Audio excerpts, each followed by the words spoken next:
Jadi ini tadi udah ditanyakan juga, saya belum sempat jawab tentang hubungan dengan non-muslim. Teman-teman yang dirahmati Allah, non-muslim itu pada prinsipnya adalah manusia. Mereka manusia. Sekarang saya balik dulu ke cerita silaturahim.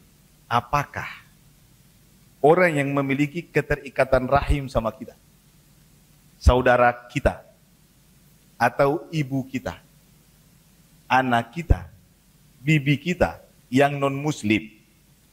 Dari situ dulu ya. Kan ada kejadian kayak gitu kan? Apakah kita tetap dituntut untuk menjaga silaturahim dengan mereka? Jawabannya iya. Itu yang Allah jelaskan dalam Al-Quran. Jadi sebutlah orang tua. Itu yang paling dekat hubungan kerahiman dengan kita. Kalau orang tua kita non-muslim, kita tetap wajib berbakti kepada kedua orang tua kita. Dalam ayat yang lain Allah mengatakan, wa in jahadaka, dan bila kedua orang tuamu. Tadi ayat itu bicara tentang kewajiban berbakti kepada kedua orang tua, ya, mengucapkan yang baik, kalimat yang baik. Dalam ayat yang lain ini yang saya maksudkan, Allah berfirman, wa in jahadaka, bila kedua orang tuamu memaksamu, ala an tusyrika bi ma laisa laka bihi ilmun. Bila kedua orang tuamu memaksamu untuk melakukan dosa yang paling besar, dosa terbesar, yaitu menyekutukan Allah dengan yang lain, fala tuti'huma. Kata Allah, jangan tak mereka berdua, wa sahibhuma fid dunya ma'rufa. Tapi perlakukan mereka di dunia tetap dengan baik.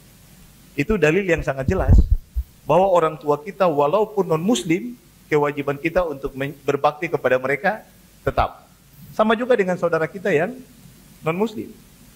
Karena apa yang menuntut kita untuk melakukan itu? Karena ada keterikatan rahim. Kita lihat bagaimana hubungan Nabi kita dengan pamannya, Abu Talib. Abu Talib itu membela Nabi dengan begitu dahsyat, sehingga Nabi tidak bisa diganggu secara berlebihan oleh musyrikin Quraisy. Dan Nabi cinta banget sama pamannya. Cinta sebagai keluarga. Abu Talib tidak beriman kepada Nabi, tidak mau masuk Islam. Walaupun dalam beberapa ungkapan Abu Talib sudah sempat menyebutkan secara eksplisit bahwa yang dibawa oleh ponakan saya ini adalah ajaran yang benar. Tapi Abu Talib tidak sampai mengucapkan dua kalimat syahadat.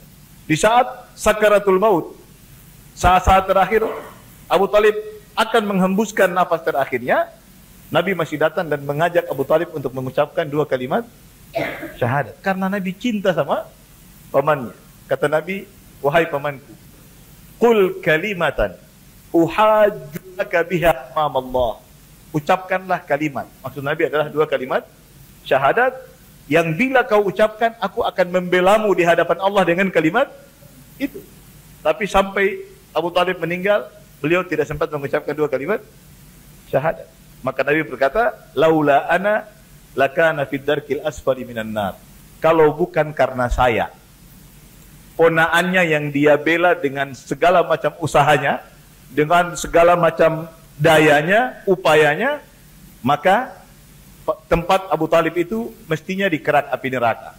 Tapi tidak. Abu Talib termasuk yang Allah beri tempat di neraka, tapi di tempat yang ringan. Yang kata ulama, tempat yang paling ringan di neraka itu, yang paling ringan ya, itu adalah kita menginjak bara api di tempat yang paling ringan itu, dan ubun-ubun kita mendidih. Itu udah yang paling ringan. Yang berat, yang sedang, yang lebih berat ya silahkan dibayangkan. Nah, maksud saya adalah Nabi tetap menjaga hubungan baik, walaupun pamannya tidak masuk Islam sampai akhir. Sampai Nabi sempat ditegur, bukan ditegur sih, Nabi diingatkan oleh Allah. Saat Nabi berupaya supaya wahai pamanku masuk Islam, ucapkan dua kalimat syahadat masuk Islam dengan segenap usaha, Allah turunkan ayat kepada Nabi kita, kata Allah, innaka la tahdi man ahbabta. Wahai Muhammad, engkau tidak bisa beri hidayah kepada siapa yang engkau cintai. Walakinnallaha yahdi man yasha. Tapi Allah lah yang memberi hidayah kepada siapa yang Allah kehendaki. Allah menjelaskan bahwa Nabi mencintai pamannya. Yang bukan Muslim, tapi ada hubungan kekerabatan. Engkau wahai Muhammad tidak bisa beri hidayah kepada siapa yang engkau cintai. Maksudnya adalah paman. Jadi hubungan kekerabatan itu tetap harus kita jaga walaupun kita berbeda agama.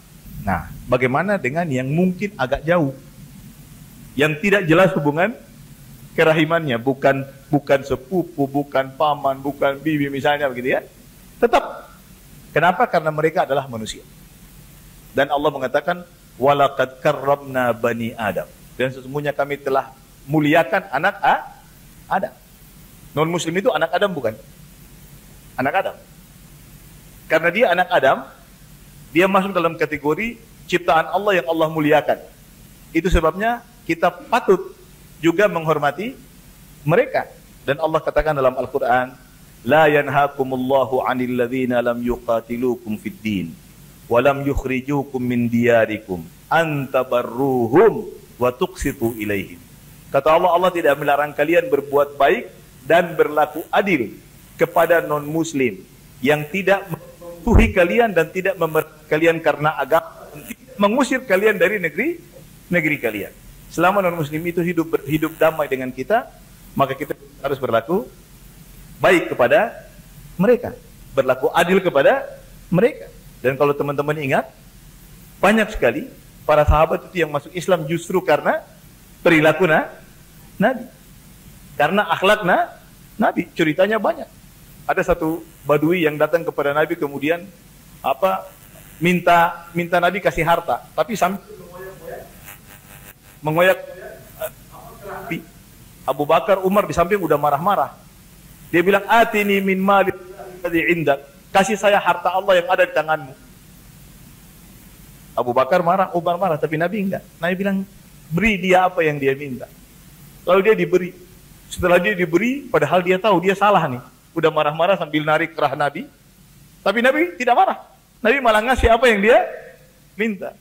Masuk Islam dia, kembali ke rakyatnya dan dia bilang, hei, wargaku, rakyatku, saya baru datang dari manusia yang namanya Muhammad. Ini manusia yang mengaku Nabi, mengaku Rasul. Saya perhatikan klaimnya itu benar. Buktinya dia tidak pernah takut miskin bila memberi. Dan saya sudah mengucapkan 2 kalimat syahadat, maka kalian ikutilah saya. Satu kampung semua masuk Islam. Ya. Jadi Nabi selalu mengedepankan akhlak dalam interaksi dengan non-muslim sekalipun. Dan itu ceritanya terlalu banyak. Dan mereka akhirnya masuk Islam karena akhlak bukan karena omongan Nabi. Apa kata Allah dalam Al-Quran? Fabima rahmatim minallahi lintalahum. Karena rahmat Allah yang Allah berikan kepadamu, wahai Nabi, engkau bisa berlemah lembut pada orang-orang yang ada di sekelilingmu. Wa ghalidhal qalbi lam faddu min haulik. Andaikan engkau wahai Muhammad kasar. Seorang muslim enggak boleh kasar. Ghalidhal qalbi, keras hati. Lam faddu min haulik. Maka sahabat-sahabatmu itu akan lari meninggalkan. Nabi orang yang akhlaknya sangat mulia. Dan para sahabat akhirnya berbondong-bondong masuk Islam itu salah satu sebabnya karena akhlak beliau yang sangat mulia. Gitu. Jadi kan sahabat masuk Islam tidak sekaligus, bertahap. Gitu ya, satu-satu. Percaya dengan Nabi, percaya dengan akhlak Nabi, akhirnya mereka beriman. Percaya dengan Nabi, percaya dengan akhlak Nabi, akhirnya mereka beriman. Ingat apa yang terjadi pada Khadijah. Saat Nabi pertama kali mendapat wahyu. Begitu mendapat wahyu, Nabi ketakutan. Pulang ketemu sama istrinya Khadijah, dia ceritakan kepada Khadijah. Khadijah bilang, wahai suamiku, Allah tidak mungkin menyia-nyiakanmu. Lan yukhziyakallahu abada. Innaka latasilur rahim. Wa tuksibul ma'ruf. Wa tukrid. Ya, engkau adalah orang yang baik. Engkau selalu memberi. Ya, engkau menyambung silaturahim. Jadi akhlak Nabi itu sudah dikenal memang sebagai orang yang memiliki akhlak baik sebelum bahkan beliau mendapat wahyu dan diangkat menjadi Nabi dan Rasul. Jadi apa yang kita lakukan terhadap non-muslim itu justru supaya kita clear di kepala, itu mesti kita tanamkan, kita persepsikan sebagai bagian dari cara kita untuk membuat mereka cinta terhadap nilai-nilai Islam. Sekarang kalau kita bertanya tentang apakah kita dapat pahala, Bu Lulu, apakah kita dapat pahala kalau kita berbuat baik kepada non-muslim? Jawabannya ya. Jawabannya iya. Ingat kisah seseorang yang memberi minum kepada anjing. Ya kan? Itu anjing diberi minum karena kehausan. Allah beri dia ganjaran yang luar biasa. Sebaliknya, ada seorang wanita yang memelihara kucing. Kata Nabi, dakhalat imra'atun an-nara fi hirrah. Ada seorang wanita yang masuk neraka karena seekor kucing. Habasatha. Dia pelihara kucing itu dalam kandang, la hiya at'amatha. Tidak dia beri makan, wala hiya tarakatha ta'kulu min hasyashil ard. Tidak pula dilepas untuk mencari makan sendiri. Mati kucing itu, kata Nabi, perempuan itu masuk neraka. Artinya untuk berbuat baik atau berbuat jahat untuk hewan saja Allah kasih nilai. Bagaimana pula dengan manusia? Walaupun dia non-muslim. Kita hanya dilarang atau diberi ketegasan bila non-muslim itu memang memperlakukan kita dengan cara yang tidak benar. Memusuhi kita, memerangi kita, mengusir kita dari negeri kita seperti yang Allah jelaskan dalam ayat. Selama dia hidup damai sama kita, maka kita masih punya tanggung jawab untuk menjaga hubungan baik dengan mereka. Dan kalau kita niatkan itu bagian dari cara kita membuat mereka mencintai nilai-nilai agama yang kita wakili, itu justru dicatat sebagai pahala kita dalam melaksanakan tanggung jawab kita untuk berdakwah. Begitu.